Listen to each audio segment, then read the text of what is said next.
ধানমন্ডি ৩২ নম্বর বাড়িটা ভেঙে ফেলা হলো। এই বাড়ির সাথে বাংলাদেশের মানুষের সম্পর্ক, বাংলাদেশের ইতিহাসের সম্পর্ক, বাংলাদেশের জন্মের সম্পর্ক। কিন্তু এই বাড়িটা খুবই উৎসাহ উদ্দীপনা নিয়ে ভাঙা হলো।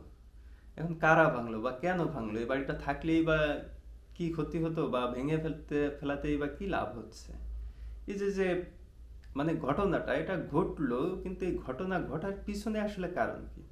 আসলে আমার কাছে এখন স্পষ্ট মনে হয়, যদি বাংলাদেশের এই বাড়িটা ভাঙা হতো না, যদি বাংলাদেশের সাথে পাকিস্তানের কোনো ভৌগোলিক যোগাযোগ থাকতো, কোনো বর্ডার থাকতো, কোনো তার কাটার বেড়া থাকতো, কোনো দেয়াল থাকতো, তাহলে আমার ধারণা সেই বেড়াটা, সেই তার কাটার জঞ্জালটা, সেই ইটের দেওয়ালটা আগে ভাঙা হতো, তারপরে হয়তো এই বাড়ির উপরে আক্রমণ হতো।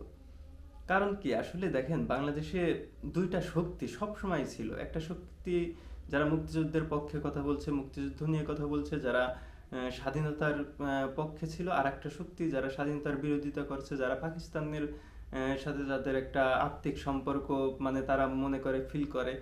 এই যে যে দুইটা শক্তি সব সময় ছিল, এবং দুইটা শক্তি কখনো কেউ এগোই ছিল, কখনো কেউ পিছই ছিল, কখনো কেউ শক্তিশালী ছিল, কখনো কেউ দুর্বল ছিল। এইভাবেই কিন্তু বাংলাদেশ আজ পর্যন্ত চলে আসতেছে। এই ছাড়া মানে তৃতীয় কোনো শক্তি বা তৃতীয় কোনো দর্শন, তৃতীয় কোনো কিছু আজ পর্যন্ত আসলে গড়ে ওঠেনি।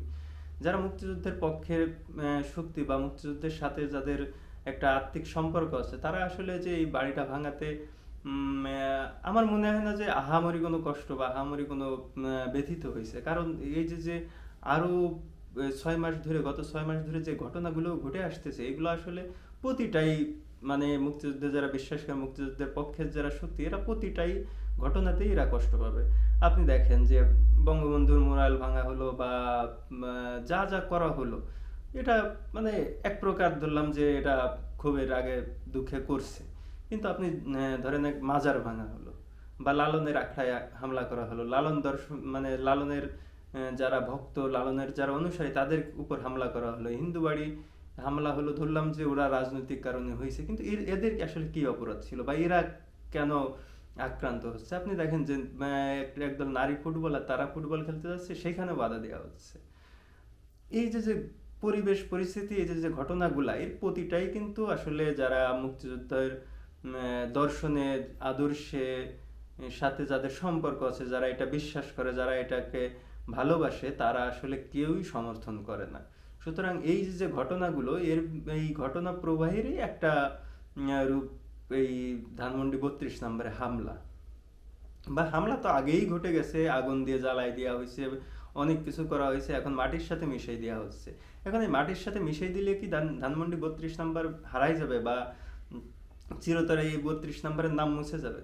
দেখেন, বাংলাদেশে যদি 16 কোটি বা 18 কোটি মানুষ থাকে, তার প্রতিটা মানুষ জানে যে ধানমন্ডি ৩২ নম্বরে একটা বাড়ি আছে। কেউ হয়তো কোনোদিন চোখেও দেখেনি, বা কেউ কোনোদিন একটা ছবিও দেখেনি, কিন্তু সে এই বাড়িটা সম্পর্কে জানে। এবং প্রতিটা মানুষেরই এই বাড়িটার সাথে একটা মানে সম্পর্ক আছে। কারো হয়তো আছে ভালোবাসার সম্পর্ক, আবেগের সম্পর্ক, কারো আছে ঘৃণার সম্পর্ক।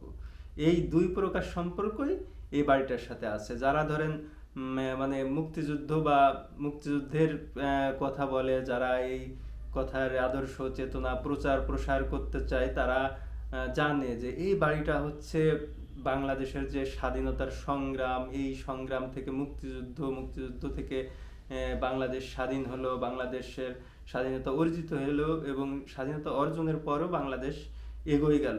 এই প্রতিটা ক্ষেত্রেই ধানমন্ডি ৩২ নম্বরের বাড়ির একটা সম্পর্ক আছে। আবার যদি ধরেন যে এর বাড়িটাকে ঘৃণা করে কারা, এই বাড়িটাকে ঘৃণা করে তারা যারা আসলে জানে যে এই বাড়ি থেকেই মুক্তিযুদ্ধ এবং স্বাধীনতা, এই সংগ্রাম পুরাটাই এই বাড়ি থেকেই পরিচালিত হয়েছে, বা এই বাড়ি কেন্দ্রিকই ছিল।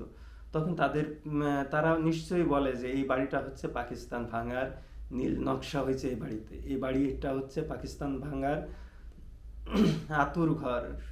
মানে এই বাড়ি থেকেই সবকিছু ঘটে গেছে, বা সবকিছু হয়েছে, তাদের যে ভালোবাসার পাকিস্তান সেইটা দ্বিখণ্ডিত হয়ে গেছে।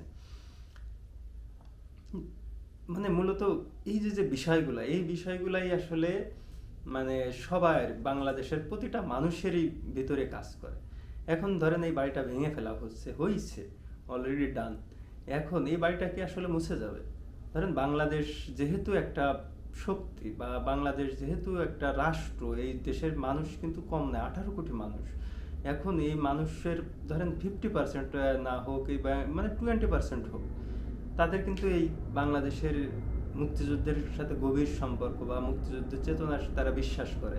এবং তারা কিন্তু আসলে ওই বাড়িটা ফিজিক্যালি থাকলো না থাকলো, বা ওইখানকার জমিনে হয়তো খুঁজে উঠাই নিয়ে বঙ্গোপসাগরে ফেলে দেওয়া হতে পারে, কিন্তু তাতে তাদের কিছু যায় হবে না। এই ধানমন্ডির 32 নম্বর একটা ইতিহাস হয়ে আছে। এই কত কবিতায়, কত গল্পে, কত উপন্যাসে এই বাড়িটার স্মৃতি কত কবি, লেখক, সাহিত্যিক ধরে রাখছে, কত গানে আছে, কত কিছুতে আছে, এবং থাকবে আরো ভবিষ্যতে হয়তো এই বাড়িটাকে নিয়ে আরো বেশি হবে। কারণ যেহেতু দেখা গেছে যে এই বাড়িটার উপরে এইভাবে আঘাত হানা হয়েছে, একটা শক্তি এই বাড়িটার উপর আঘাত হানছে, সেহেতু অপর শক্তি অবশ্যই চেষ্টা করবে যে এই বাড়িটার স্মৃতি কোনো না কোনো ভাবেই ধরে রাখা